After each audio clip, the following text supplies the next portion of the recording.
Olá pessoal, sejam bem-vindos de volta ao Cast dos Espíritos, um podcast segundo o Espiritismo. Esse é o nosso cast sobre Espiritismo e problemas contemporâneos. Eu sou o Rodolfo, estarei com vocês aqui junto com o Valdir e o Dayan, auxiliados pelo Luiz aí na edição, para voltarmos a falar sobre Espiritismo e os problemas do nosso tempo. Vamos falar hoje sobre um tema bastante difícil, vamos falar hoje sobre a morte. Acompanhe aí a nossa conversa e siga o cast nas nossas redes sociais. Você também pode compartilhar o link do Cast dos Espíritos pelo Spotify ou usando o seu agregador de podcasts de preferência. Venham com a gente. O medo de morrer é tão universal que o consideramos normal. Aqui no mundo dos vivos, ninguém ignora que o tempo de cada um é limitado. Mas insistimos em viver sem pensar nisso. A morte se tornou um símbolo de tudo que é ruim. Virou consequência para todo tipo de erro, sinônimo para todo tipo de desvio. Se formos irresponsáveis, vamos morrer. Se cometermos uma falta moral, é a morte em vida. Fizemos de um fenômeno natural a expressão de nossas fraquezas. O resultado, como ninguém escapará da morte do corpo físico, criamos um inimigo artificial que não podemos derrotar. A morte nos assusta, nos aterroriza, gera sofrimentos profundos antes, durante e, como nos ensina o Espiritismo, infelizmente, também após a sua conclusão. O preço a pagar pela nossa cultura materialista tem sido bastante alto. Morrer é parte da nossa natureza, mas o modo como nos comportamos diante da morte irá ditar as regras para explicar o gênero de perturbações pelas quais cada um de nós irá passar. Aprendemos com o Espiritismo que todos somos espíritos imortais. Existíamos antes desta vida material e iremos sobreviver ao fim do corpo que agora habitamos. Mas como somos muito diferentes na intimidade, é fundamental nos prepararmos bem para enfrentar essa que parece ser a mãe de todas as nossas preocupações. Como lidar com a morte das pessoas que amamos? Como nos comportarmos diante da morte? É possível se preparar para morrer? A partir de quando? De que momento da minha vida eu devo fazer isso? Que surpresas aguardam aqueles que desencarnam? Como ajudar o espírito que retornou da vida material para a vida espiritual? Em tempos de intenso sofrimento coletivo como o que vivemos, como ajudar as pessoas a lidar melhor com a morte, sem passar a impressão de desvalorizar a vida material? Muito bem, para começar a nossa discussão de hoje, então, nós separamos o nosso cast em 3 partes. Então nós apresentamos os elementos básicos da teoria do Espiritismo, depois nós fazemos uma aplicação dos elementos da teoria do Espiritismo a alguns dos problemas que nós apresentamos, e na nossa última sessão nós discutimos erros e mal-entendidos a respeito do nosso assunto. Então hoje eu vou começar aqui na primeira parte, depois o Valdir e o Dayan vão me ajudar nessa discussão sobre os elementos básicos da teoria do Espiritismo. Estamos aqui estudando hoje o Livro dos Espíritos, na sua parte 2, capítulo 3. O título da sessão é A Alma Após a Morte, a Sua Individualidade e a Vida Eterna. O que nos ensina o Espiritismo sobre a vida após a morte? Vamos tentar simplificar aqui para a gente estabelecer bem as bases da nossa conversa. Cada ser humano é um espírito imortal encarnado em um corpo material. O que nos diz o Espiritismo é que, a rigor, nós somos espíritos imortais. Nós não somos o nosso corpo físico, mas nos utilizamos de um corpo físico para viver no mundo material e para evoluir. Quando o nosso corpo perece, quando ele morre, o espírito deixa o corpo e retorna ao mundo espiritual. O primeiro ponto aqui é o seguinte: com a morte do corpo, ninguém deixa de ser quem é. Todos conservamos a nossa individualidade. Esse é o primeiro postulado do Espiritismo para esse assunto. O espírito jamais deixa de ser quem é. Dizem os espíritos, lá na pergunta 150A e 150B de O Livro dos Espíritos, que ninguém leva nada deste mundo, a não ser as lembranças de quem foi, seus sentimentos, desejos e inclinações.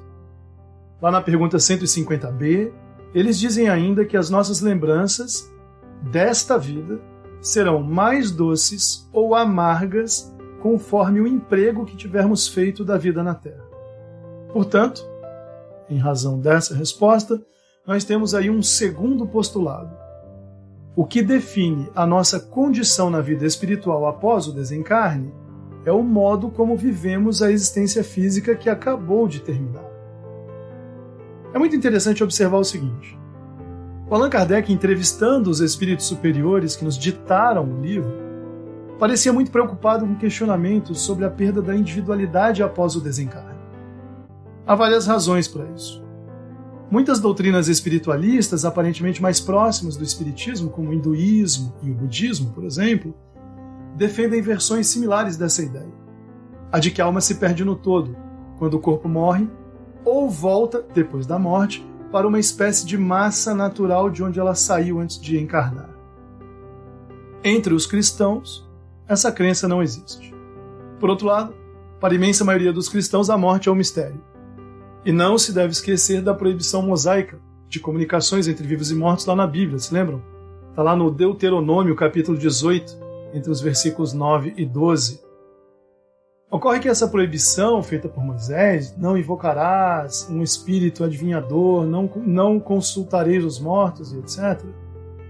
Ocorre que essa proibição de caráter político e cultural nunca teve o efeito de realmente impedir que o fenômeno natural de comunicação entre encarnados e desencarnados acontecesse.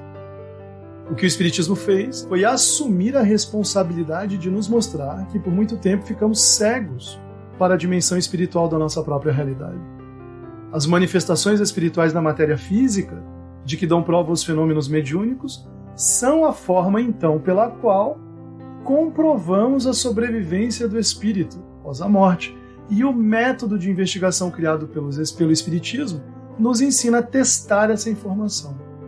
Com o tempo e com o avanço dos meios de investigação, descobrimos muita coisa sobre a vida após o desencarne e podemos desmistificar as antigas proibições e derrubar mitos sobre muitos dos medos de que falamos aí na introdução. Recapitulando, a individualidade que somos sobrevive à morte e se mantém após deixar o corpo físico. E nossa condição será definida pelo ritmo de vida que levamos antes de morrer. Esses dois primeiros degraus vão nos ajudar a entender a sequência do ensinamento dos espíritos para lidar com o fenômeno da morte. Mas para continuar adiante, eu vou passar agora para o Valdir e perguntar para o Valdir sobre o que nós aprendemos com relação à separação da alma e do corpo no momento do desencarne. Rodolfo, os espíritos têm essa pegada bem didática para tratar dos assuntos básicos da doutrina espírita. Eles tentam ser claros e objetivos em suas respostas, mesmo com as nossas limitações de conhecimento. Veja só, na época de Kardec, os neurônios ainda nem tinham sido descobertos. Se hoje a gente não tem muita ideia de como raciocinamos e como sentimos as coisas, do processo material que está envolvido nisso, nos anos 1850, essa era uma ideia totalmente impossível. Mesmo assim, os espíritos se preocupam com dois pontos ao abordarem a morte. Eles querem explicar o processo e querem falar sobre o que se sente durante e depois desse processo.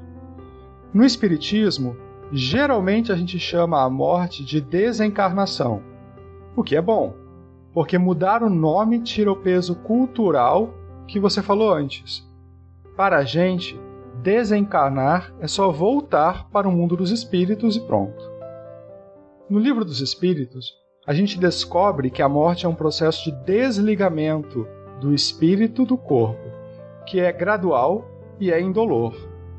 Os espíritos nos contam que vamos perdendo a consciência física e ganhando pequenas percepções da vida espiritual, que vão ficando mais fortes conforme o desligamento dos laços que unem a alma e o corpo vão avançando. Eles dizem também que esse desligamento pode ser mais rápido ou mais devagar, e que a velocidade depende, basicamente, do quanto materialista o sujeito é. Assim, quem é mais ligado nas coisas espirituais, na vida moral e equilibrada, tem menos dificuldade para desencarnar. Quem é mais materialista demora mais tempo para largar o corpo e, portanto, também sofre mais. Falando em sofrimento, as informações que a gente tem dizem que a desencarnação não dói, que o desligamento dos laços que unem a alma ao corpo não é doloroso, mas nem por isso não há sofrimento. Se a pessoa era muito materialista, muito ligada às coisas do corpo e pouco se interessava pela existência espiritual, ela acaba se angustiando, se desesperando, na vontade de manter o corpo vivo por causa do medo do que vem depois. E isso causa sofrimento e dificulta a separação do espírito e do corpo, porque o sujeito faz uma força danada para continuar ligado. Ele usa o poder da sua vontade para ficar junto da matéria. Para quem está habituado ao pensamento de que se há um espírito vivendo na matéria, em tese, não rolaria essa vontade de continuar ligado ao corpo, porque sabe que depois de terminada a separação, ele vai estar numa vida melhor, com mais possibilidades e ainda vai reencontrar todos aqueles que foram antes dele. Vai poder matar saudades, viver reencontros e planejar novas experiências. É por isso que, para a gente, é tão importante manter em mente que somos espíritos e que pertencemos a outra vida, porque vamos, cedo ou tarde, nos desligar desse corpo, que é inevitável, e podemos fazer isso da forma mais indolor possível. Muito bem, Valdir. Nós estamos aí passando então na sequência do nosso capítulo, né? Da pergunta 154 a 162, feita pelo Valdir, e agora a gente vai ouvir o Dayan, que vai nos contar um pouco sobre o que sabemos sobre como o espírito se sente e o que ele experimenta no momento do desencarne e logo após. Um fenômeno que os espíritos definiram de perturbação espiritual. O que é a perturbação espiritual após o desencarne, Dayan? Bom, Rodolfo, o Livro dos Espíritos, especificamente nas questões 163 até 165, é tratado o tema da perturbação espiritual, assim também como no livro O Céu e o Inferno. No Céu e o Inferno, aliás, existem inúmeros relatos de espíritos que narram, ainda que brevemente, suas experiências com essas perturbações após a morte. Mas o que consiste essa perturbação? Perturbação, como nós sabemos, é um estado de quem sofre algum abalo, algum distúrbio e encontra-se confuso.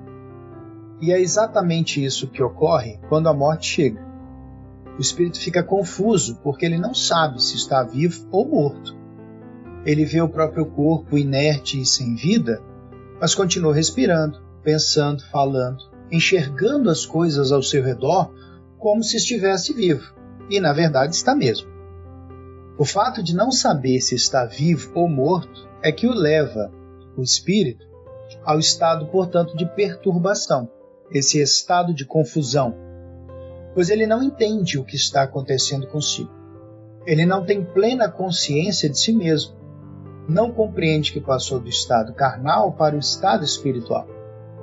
Todos nós precisamos de algum tempo para tomar conhecimento de nós, após a morte. E esse tempo, ele vai variar de pessoa para pessoa. Os espíritos explicam que essa perturbação não se dá no mesmo grau, nem dura o mesmo tempo para todas as pessoas. E está intimamente relacionado ao grau de elevação espiritual de cada um.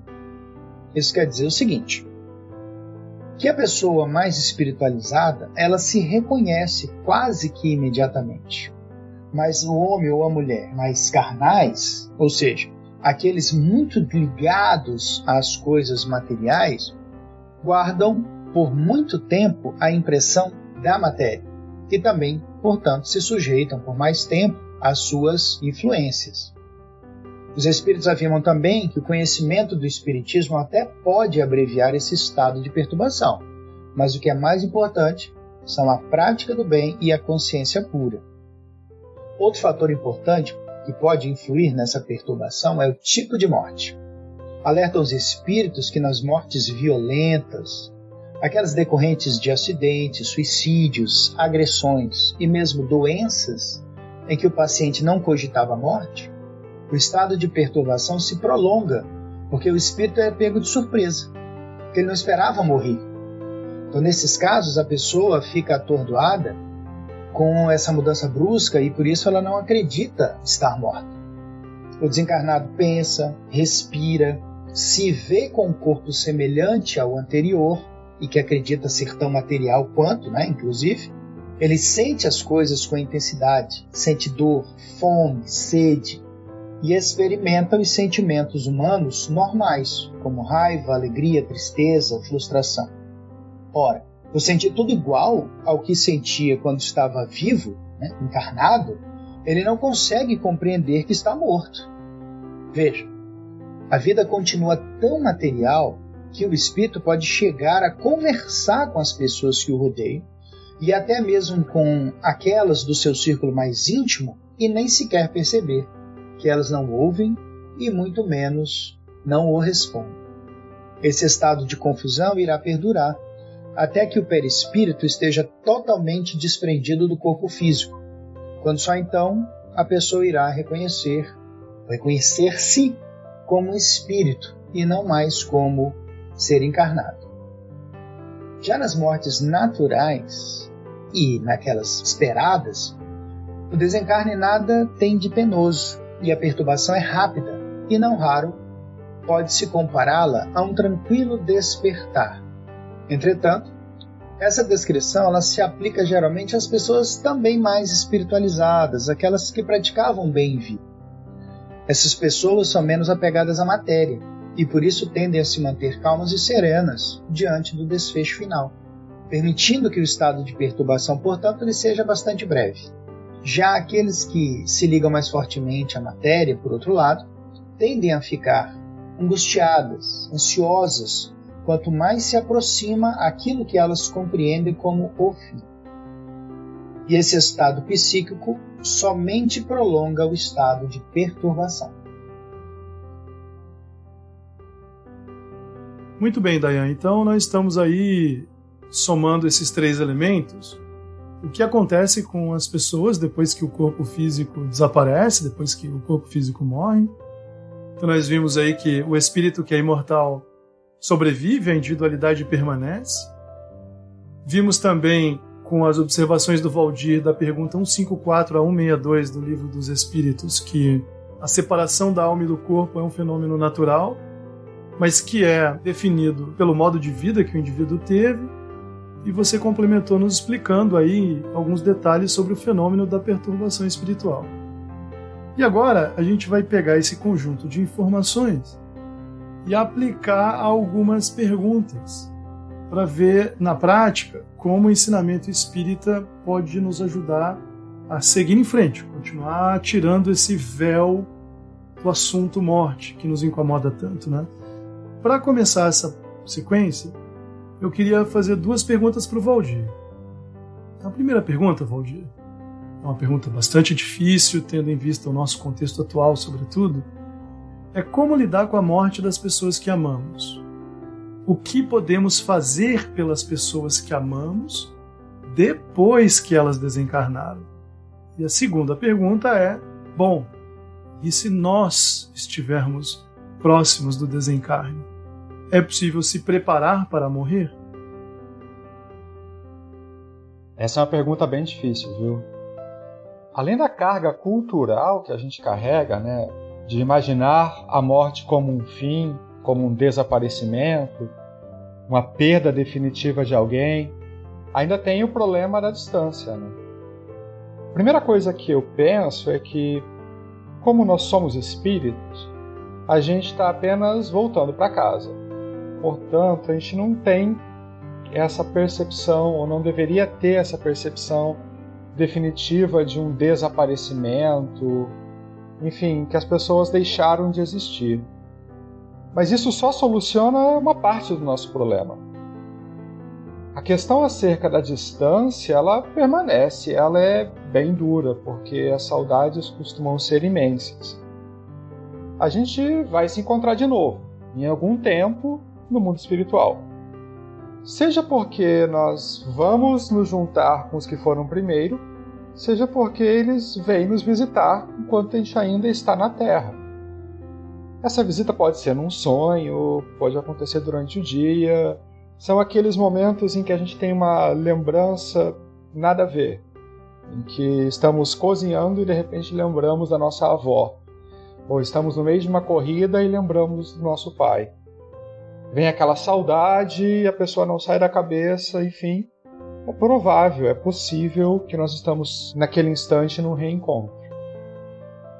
O que a gente pode fazer depois que as pessoas desencarnam é tentar agir com equilíbrio em relação ao nosso sofrimento. Cair em desespero não ajuda nem a gente nem aos outros. Em relação àqueles que se foram, a gente também pode rezar por eles. No caso em que a nossa cabeça vai estar um pouco bagunçada por causa das dores da saudade, do sofrimento, e que a gente vai ter muita dificuldade para fazer uma prece de forma espontânea, o Evangelho segundo o Espiritismo tem algumas sugestões de preces. E no capítulo 28, no item 4, há preces por aqueles que desencarnaram. Então valeria a pena a gente conferir se a gente não conseguir fazer isso de cabeça própria. Bom, com relação à sua segunda pergunta, se tem como a gente se preparar para a morte, tem, né? A gente já faz isso todo dia. E a gente faz isso sem medo, talvez porque nós estejamos agindo de forma inconsciente.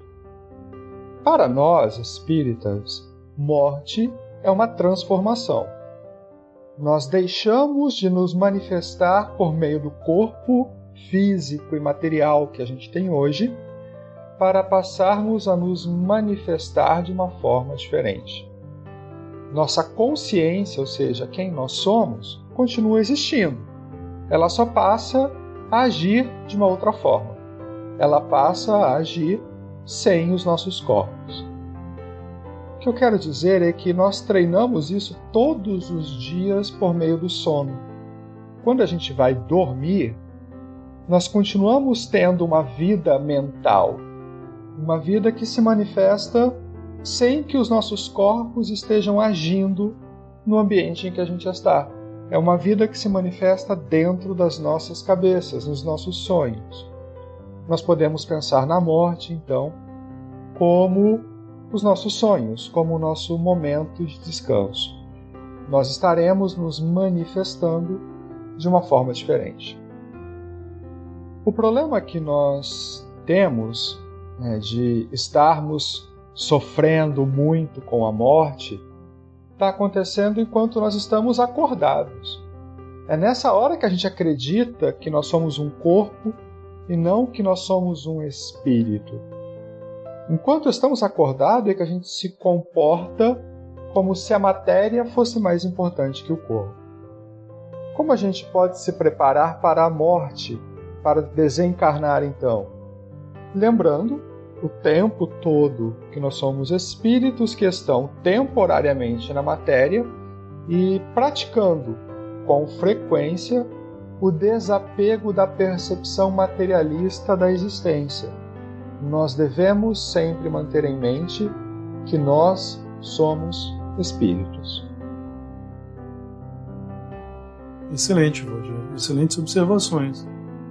Agora a gente tem que avançar um pouquinho no tema. Vamos dar uma olhada aqui em mais duas perguntas que nós preparamos para que o Dayan pudesse responder. Dayan, claro, tantos séculos de mistério e ignorância acerca de algo que é tão constitutivo da nossa própria existência. A morte é um elemento da existência. A vida que a gente leva hoje, ela é definida pela nossa aproximação do tempo de deixá-la. E aí, pensando nisso, se a gente viveu de mistificações durante tanto tempo, que tipo de surpresas o mundo espiritual reserva para aqueles que desencarnaram? O que é que mais pesa na balança quando a gente volta para o mundo espiritual? E além disso, eu queria saber de você também o seguinte, já que você tratou do tema da perturbação espiritual, né? O que é que a pessoa pode fazer por ela mesma para diminuir a perturbação espiritual após o seu próprio desencarne? Olha, Rodolfo, no estágio evolutivo em que nós nos encontramos, penso que a maior surpresa que o mundo espiritual nos reserva é o fato de ser muito semelhante ao nosso. nos mais variados aspectos. Digo do ponto de vista material mesmo. Até os espíritas têm a ilusão, de que vão desencarnar e vão para um lugar florido, com um jardim incrível, belíssimo, e uma cidade espiritual como o nosso lar. Isso é mais um desejo do que uma realidade, entretanto. Não posso negar que esse desejo eu também tenho. Mas não é bem assim. A realidade espiritual após a morte ela é bem distinta para cada pessoa. E é muito importante ter em mente que tanto os laços anteriores, que nos ligam a outros espíritos, como os atos que nós praticamos em vida, é que vão definir os caminhos e realidade da nossa vida após a morte. Não podemos dizer, portanto, que iremos para um lugar bom ou para um lugar de trevas, mas é certo que iremos para onde os nossos corações estiverem apontados. Quanto à balança, por assim dizer, o que mais irá pesar nela são os atos de bondade que pudermos praticar. De um modo geral, todos os nossos atos geram consequências, conforme a natureza deles. Sendo assim, os atos de bondade vão gerar consequências benéficas, e os atos malévolos vão gerar consequências da mesma natureza. Portanto, a lição que fica é que nós devemos praticar o bem para os outros, para que no momento de necessidade, e convenhamos, todos nós somos necessitados, nós mesmos possamos ser amparados. No que diz respeito, entretanto, Rodolfo, ao que podemos fazer por nós mesmos, para diminuirmos essa perturbação, duas coisas sempre devem ser lembradas. A primeira é espiritualizar-se. Não há segredo. Quanto mais uma pessoa se espiritualiza, mais ela toma contato com a vida espiritual, mais ela se desprende das coisas materiais. E isso terá a consequência exatamente no momento do seu desencarne. Porque tendo consciência da vida futura e exercitando esse desapego da matéria, no momento derradeiro, ela passa com serenidade para o outro lado, logo vencendo a perturbação e tomando posse do novo estado em que se encontra, que é o mundo espiritual. A segunda coisa é já para quem efetivamente está vivendo esse estado de confusão, está em dúvida, não está compreendendo bem o que está acontecendo, para essas pessoas, para os espíritos, para que a gente se recorde dessas lições, a orientação é orar. Fazer uma prece sincera, solicitando o auxílio do alto, para que possa se esclarecer, ou mesmo ser esclarecido, e para que possa se refazer e se reequilibrar o quanto antes, de modo a poder tomar parte nessa nova realidade da vida. Bom, Rodolfo, e quanto à pergunta sobre o que a pessoa pode fazer por ela mesma para diminuir a perturbação espiritual, duas orientações. A primeira é espiritualizar-se. Não há segredo.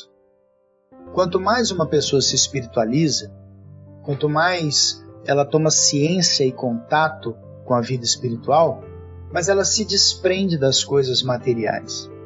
E isso terá consequências no momento do seu desencarne, porque tendo a consciência da vida futura, no momento derradeiro, passará com serenidade para o outro lado, logo vencendo a perturbação e tomando posse do novo estado em que se encontra no mundo espiritual.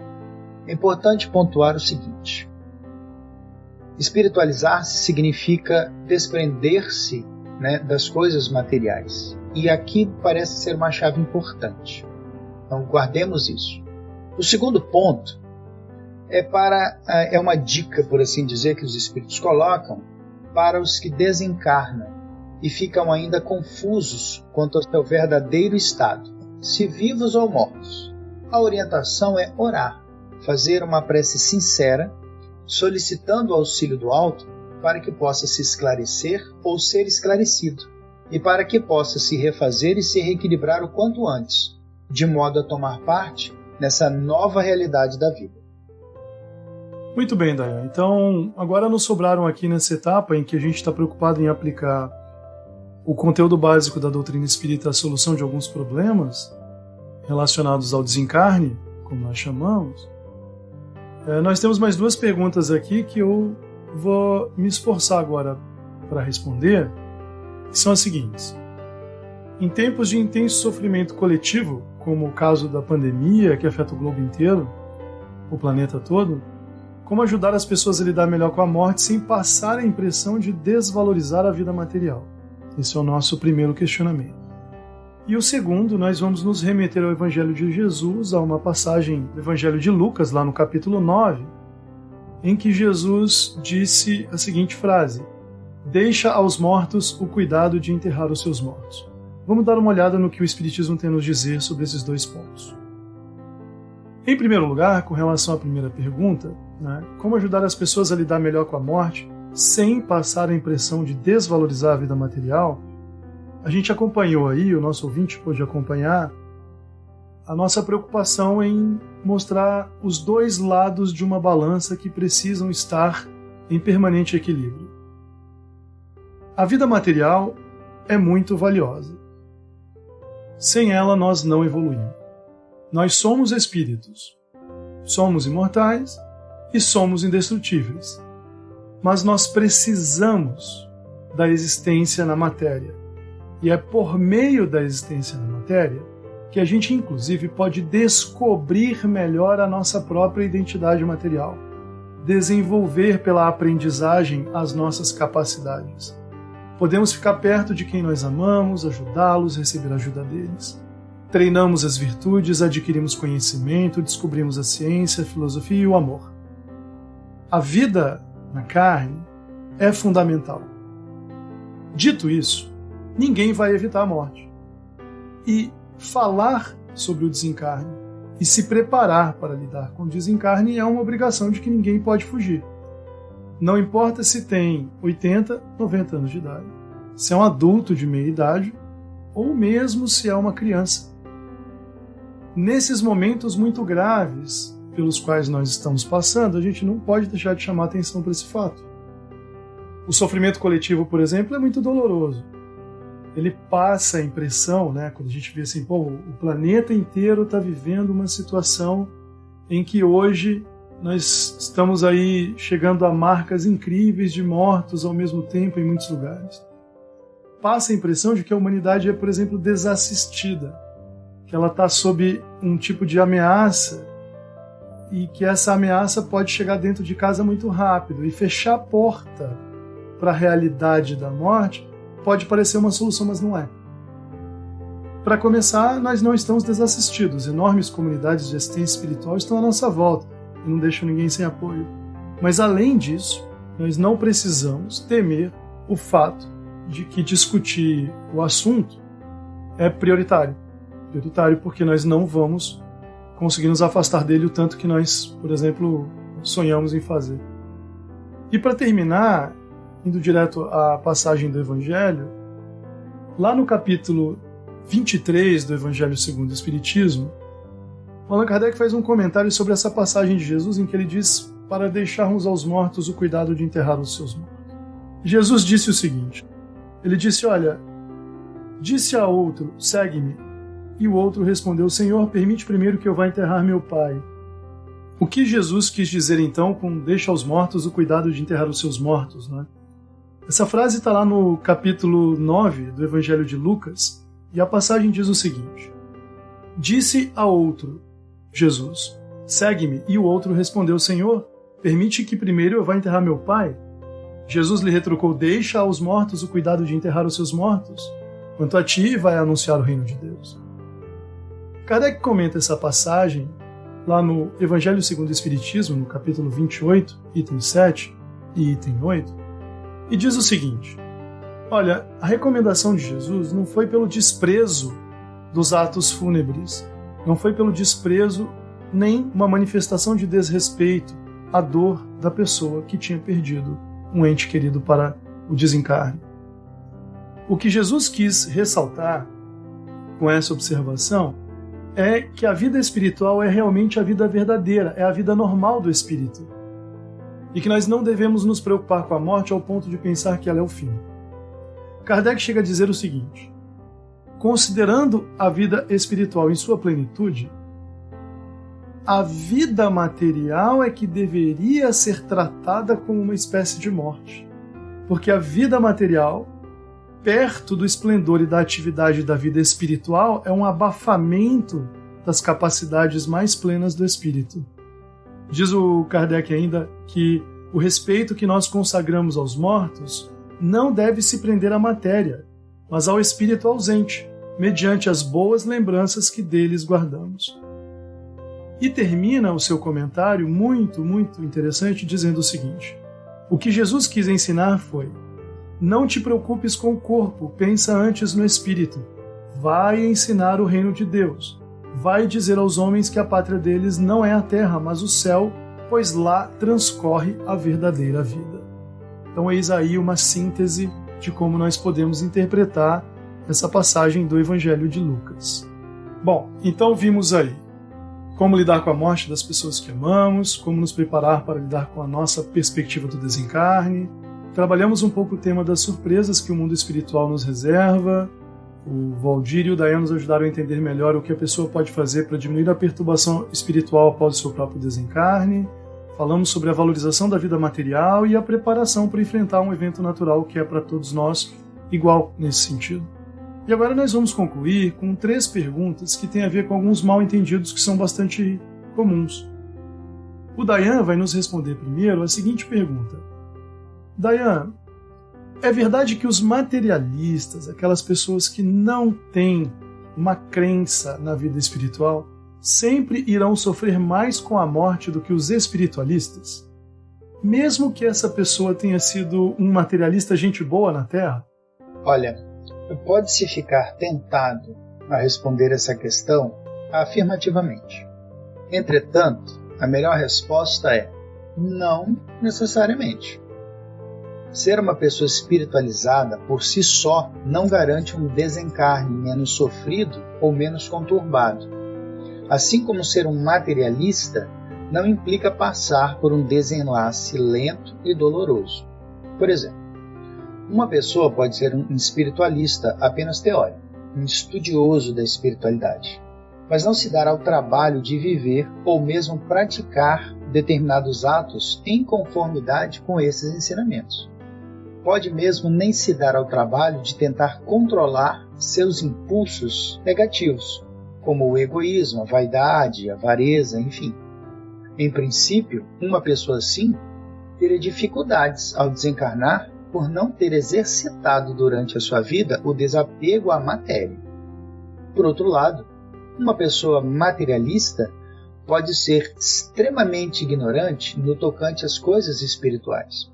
Pode nunca ter ouvido falar em qualquer doutrina espiritualista, nem oriental, nem ocidental, mas ter pautado a sua vida por praticar o bem, viver em paz e harmonia, buscando não apenas o próprio bem-estar, mas também o dos outros. Enfim, pode se fazer útil e importante para a sociedade em que vive. Nessas circunstâncias, dificilmente teria ele um desencarne sofrido e demorado, porque o exercício de bondade que realizou durante sua vida seria mais do que suficiente para fazê-lo afastar-se mais tranquilamente da matéria que o prende ao mundo físico, porque a ela já não estava, de fato, tão ligado. Muito bem observado, Dayan. A sua resposta se encaixa dentro de um conjunto de preocupações muito importante para nós. Não é a formalidade da crença do indivíduo que importa, mas as suas virtudes reais, e o modo como a pessoa se preparou para enfrentar a dimensão espiritual da existência. O bem que ela fez, tudo aquilo que ela fez para melhorar a si mesma, é isso que vai resguardar. Isso também nos prepara para uma segunda pergunta muito difícil, que é a seguinte: se uma pessoa muito religiosa, mas não espírita, morre, perde o corpo físico, desencarna, e não encontra o que estava esperando, o que pode acontecer com ela? Bom, como nós vimos ao longo de toda a explanação até agora, o que espera a gente após o desencarne é o modo como a gente viveu. Então a gente tem que tomar muito cuidado com as expectativas que a gente leva para o mundo espiritual. É muito importante que a gente tenha ao longo da vida material, procurado fazer o bem, procurado melhorar as condições interiores da alma, seguir as virtudes. Mas também é muito importante que a gente não se apegue a crenças muito rígidas que vão nos causar grandes choques diante da realidade espiritual. O que é importante é que a gente tenha uma mente aberta, uma mente e um coração aberto. Ao longo de muito tempo, a humanidade tentou representar a vida espiritual de muitos modos. Os romanos tratavam o paraíso como representações perfeitas da vida material. Os gregos faziam isso, os egípcios também. Os campos de trigo, os campos elíseos, palácios, fontes, muita comida, jardins. Mas o fato é que isso pode não acontecer. E nós temos que estar prontos para isso. Então, para cada pessoa que desencarna no mundo hoje, há vários desafios. Mas talvez a recomendação mais importante aqui que o Espiritismo tem a dar é: tenha a mente aberta e o coração tranquilo, confiando bastante em Deus. Não devemos nos colocar diante de uma barreira. Olha, cheguei, desencarnei, se não tiver um tribunal, se eu não encontrar imediatamente as pessoas que eu procurei, se não existirem aquelas representações que eu tinha na minha cabeça, eu não posso me fechar para essa realidade. O que a literatura espírita nos conta para terminar é que, infelizmente, existe muito sofrimento nesse capítulo da nossa história pessoal. Muitas vezes desencarnamos procurando encontrar aquilo que achávamos que seria verdade e não encontramos. O que o espírito faz nessa hora é fechar os olhos. Ele se endurece, ele se volta para dentro de si mesmo e perde a oportunidade de aproveitar as vantagens de estar consciente na vida espiritual. Isso é uma pena, porque esse indivíduo vai reencarnar e vai ter que treinar as habilidades de abrir os olhos para a vida espiritual enquanto está encarnado. Então, viu? Mais uma vez a gente volta nesse ponto. A vida material é muito valiosa. É aqui que a gente tem que estudar, começar a refletir mais, a elevar mais o pensamento e fazer essa longa preparação que é tão importante. E aí, por fim, eu queria jogar a bola para o Valdir para encerrar esse nosso episódio, fazendo para o Valdir uma pergunta que nem de longe é das mais fáceis, né, Valdir? De tudo que a gente discutiu sobre a morte, as mortes dolorosas, aquelas que nos chocam mais materialmente falando, elas são frutos da lei de Talião? Elas são sempre punição por erros cometidos em outras existências? Como encarar esses eventos que são tão traumáticos aos nossos olhos? Eu acho esse nome muito feio. Nossa. A gente está falando de uma regra muito antiga. Dizem que surgiu na Babilônia, são os nossos melhores indícios. Mas também tem alguma coisa nessa direção na Bíblia. Da lei de Talião que vem as palavras retaliar, retaliação. Para quem não está exatamente seguro do significado, quer dizer que aquilo que a gente fez de mal para alguém, nós temos que sofrer na pele de volta. Por exemplo, muitos espíritas, ou muita gente que olha o espiritismo de fora, acha que se um sujeito deu um tiro em alguém e a pessoa morreu por isso, na próxima vida, o cara que matou tem que levar um tiro e morrer assim também. Dá para dizer que é um jeito de pensar numa justiça de vingança. A lei de Talião, como ela foi pensada muitos milênios atrás, era um jeito que os povos antigos tinham para conter a vingança. No Espiritismo, essa é uma ideia que não funciona. O Espiritismo não prega isso, nós não acreditamos nisso, e para dentro do conhecimento espírita, a lei de Talião não faz o menor sentido. Ela não faz sentido porque, veja só, se eu matei alguém, outra pessoa teria que me matar. Mas ninguém tem obrigação de fazer um mal para outrem. Daí a conta começa a não fechar. Vai ter alguém, ao fim, que vai exercer a punição. Na verdade, para nós espíritas, o sofrimento não é uma necessidade. Nós seguimos a ideia de Jesus de que o amor cobre a multidão dos pecados. Mas o que será que quer dizer isso, né? O amor cobre a multidão dos pecados. para nós, quando a gente pensa em Jesus e pensamos na sua regra de amor, de cuidado, de carinho, de respeito, nós precisamos imaginar que, se fizermos algo de mal, nós temos o dever de reparar.